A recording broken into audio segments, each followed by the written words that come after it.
এই ফাঁড়িটা আমরা স্থায়ী করার জন্য অলরেডি প্রপোজাল পাঠানো হয়েছে। এটা আমাদের হোম মিনিস্ট্রি থেকে এস্টাবলিশমেন্ট মিনিস্ট্রিতে চলে গেছে। হয়তো আল্লাহ দিলে এটা পার্মানেন্ট ফাঁড়ি হয়ে যাবে।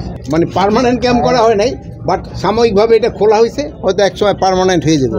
এই জন্য আমিও নিজে মুন্সিগঞ্জবাসী, এই জন্য আমি নিজের এই আমাদের যারা মুন্সিগঞ্জের বাইরে আছে তাদের সবাই আমি ধন্যবাদ দিই আপনাদের পক্ষ থেকে।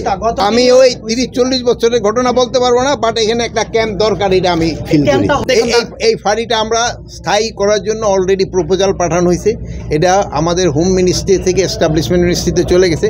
হয়তো আল্লাহ দিলে এটা পার্মানেন্ট ফাঁড়ি হয়ে যাবে। শোনেন, আমাদের দেশে হয়েছে, আমি বলছি না 1000 কোটার উপর জানি বন্ধন, আমাদের দেশে তো এটা হচ্ছেই, বাট আমাদের এর ভিতরে কাজ করে যেতে হবে।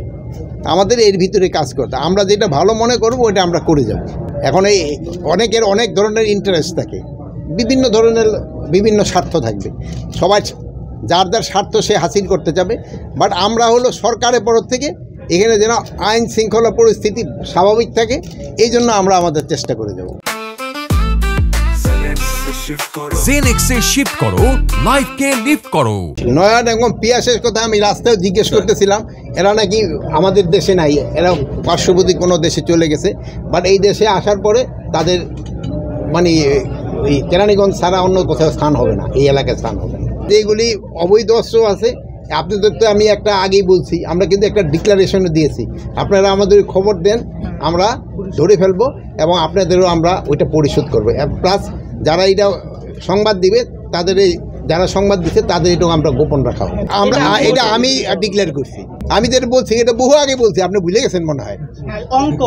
অঙ্কটা বলে আছে, আমার বয়স হলো, শোনেন, আমার বয়স তো 70 ক্রস করে 75-এর মতো, আর আপনি ইয়াং মানুষ, আপনি ভুলে গেছেন, আর আমি এতক্ষণে মনে থাকবো। আমি অবশ্যই পুলিশের চ্যালেঞ্জকে সাধুবাদ জানাই, এবং আপনি স্বরাষ্ট্র মন্ত্রণালয় এবং আমাদের যারা প্রশাসনের সবাই আপনারা সাধুবাদ জানাবেন। আমি কেন জানাবো, আপনারা জানাবেন সাধুবাদ। প্লাস আমরা এই পুলিশকে আরও রিইনফোর্স করার জন্য এই এলাকায় আমরা বলছি কোস্টগার্ডেরও টহল বাড়ানো হবে। আলুর ব্যাপারে এটা সত্যি কথা, একটা প্রশ্ন করছেন, আলুর দাম কৃষকরা পাচ্ছে না, এই জন্য আমরা কিন্তু কোল্ড স্টোরে আলুর দাম 22 টাকা করে দিছি। এখন 22 টাকা করে করায় আলু খুব একটা বের হচ্ছে না, কিন্তু 1 টাকা না 1.5 টাকার মতো বাড়ছে। হয়তো আমরা দিন 15-এর ভিতরে আমি আশা করি যে আলুর দামটা হবে না। হ্যাঁ, খুচরা বাজারে তো নির্ধারণ করতে দেবো না, আপনাকে সবার মুখ আমি বন্ধ করতে পারবো না, পারবো? একজনে একটা প্রশ্ন করে দেখেছেন, খুচরা বাজার তো আমরা নিয়ন্ত্রণ করতে পারবো না, আমরা বড়গুলি নিয়ন্ত্রণ করতে